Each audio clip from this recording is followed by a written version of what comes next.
A reforma sanitaria do Goberno no ano 2012 deixou sen tarxeta de acceso ao Sistema Nacional de Saúde a moitos inmigrantes, pero non só inmigrantes regulares, tamén a españois que non cumprían certos requisitos.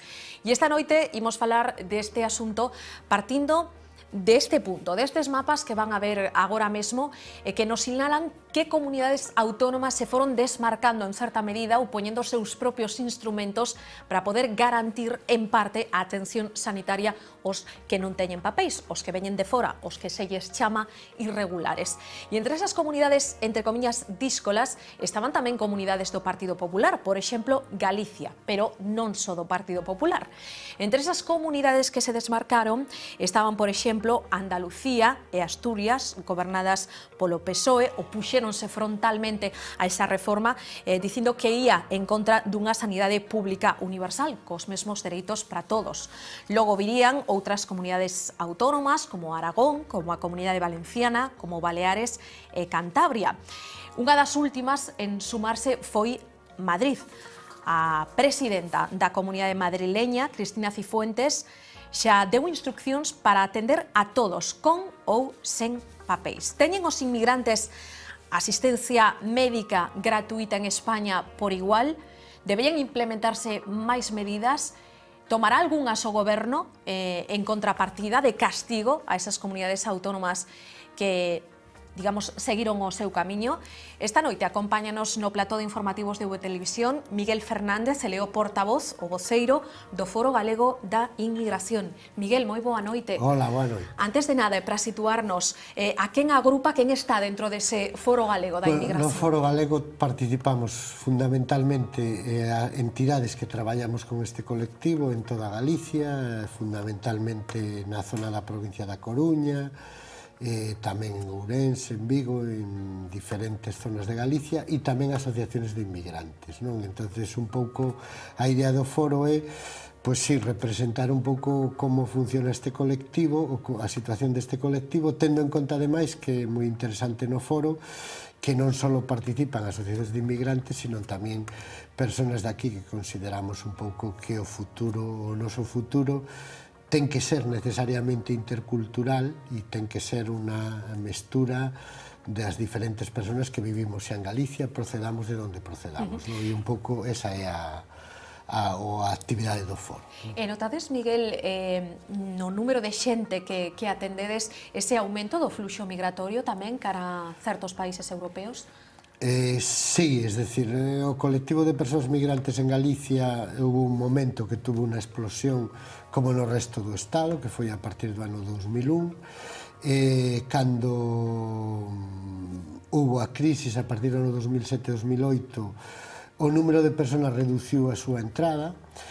Nós sempre decimos que, aparte da crisis, que é verdade, tamén houve unha mellora sustancial dos controles policiais que fixo o Estado español impedindo a chegada das persoas migrantes, porque pode haber xente que pense que chegar aquí de algún país africano ou de algún país latinoamericano é moi fácil e non o é para nada, é extraordinariamente complicado.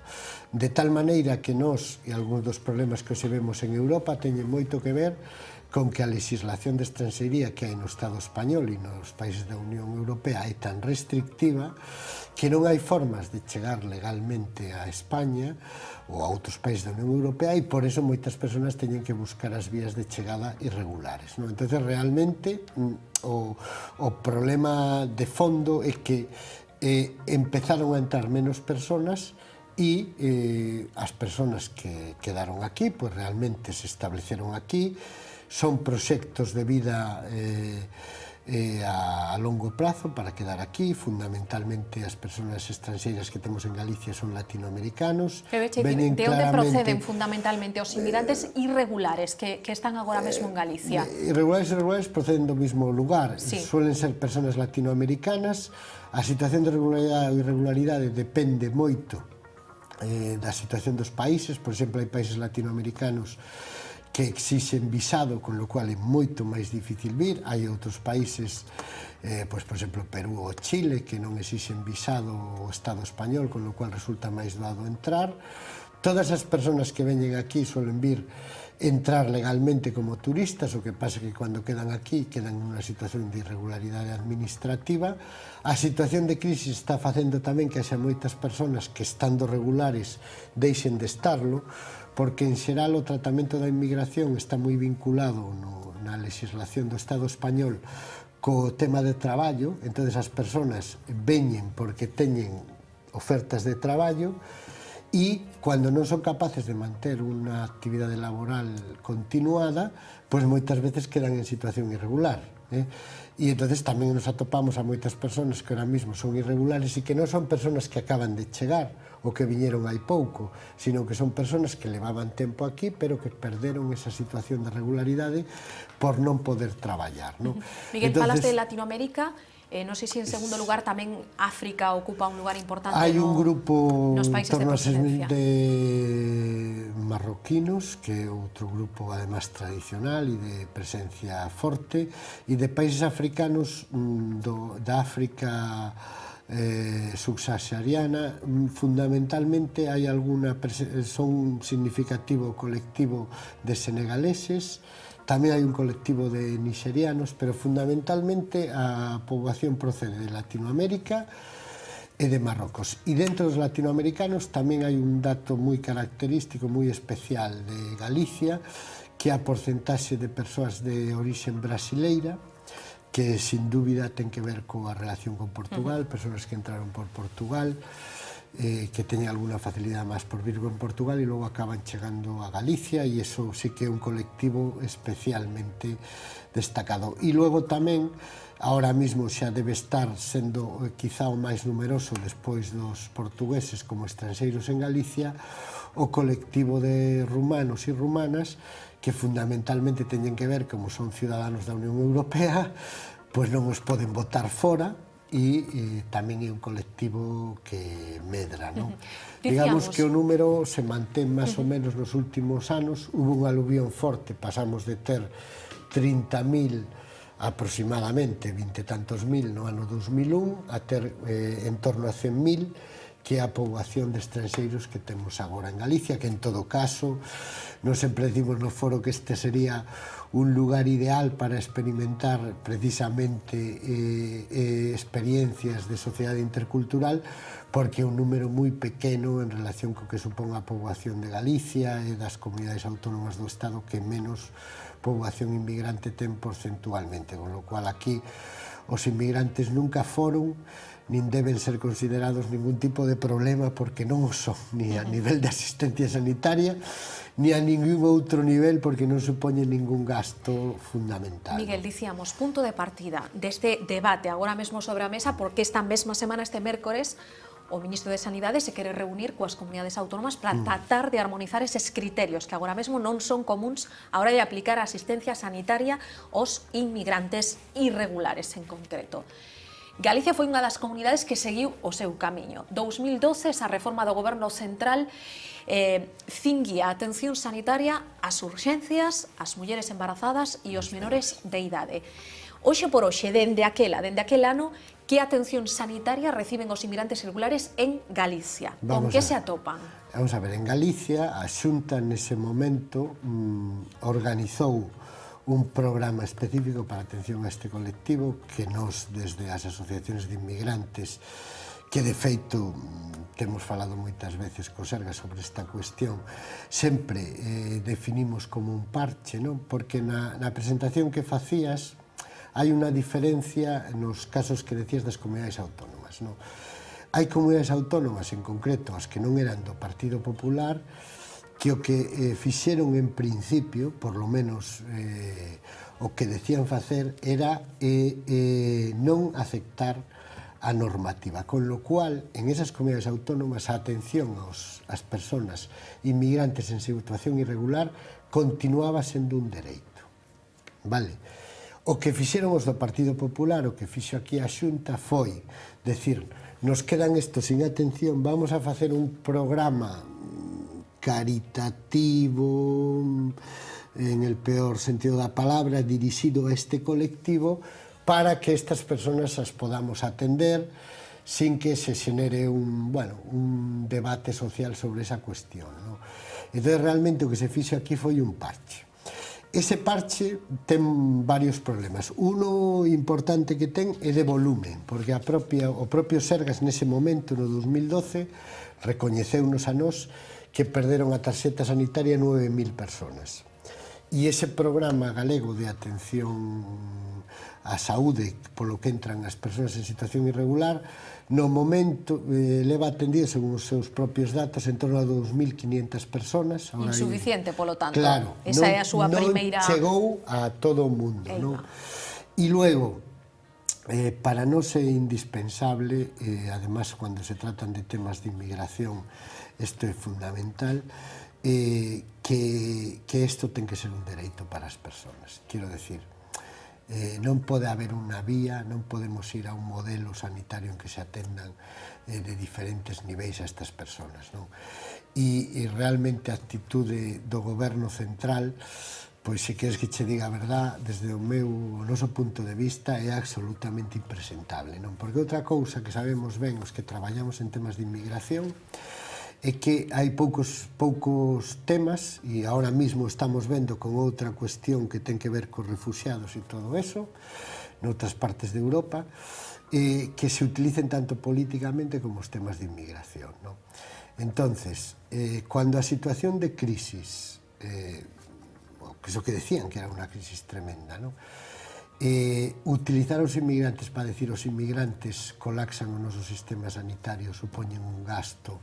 É un dos argumentos do goberno central para negarlles a tarxeta sanitaria. Negarlles a tarxeta sanitaria, os fan turismo sanitario, que o turismo sanitario serán os de Noruega, os de Inglaterra e os de Alemania, porque os nosos non son esos do turismo sanitario. Entonces, primeiro se utiliza para eso, e ahora, lamentablemente, con unas elecciones en perspectiva, resulta que ese ministro, que además, sinceramente, creo que de Sanidade non sabe nada, dice que hai que volver a la atención aos inmigrantes. Pero cuidadito, non como un dereito, non se vayan a pensar que son iguales que nós, non?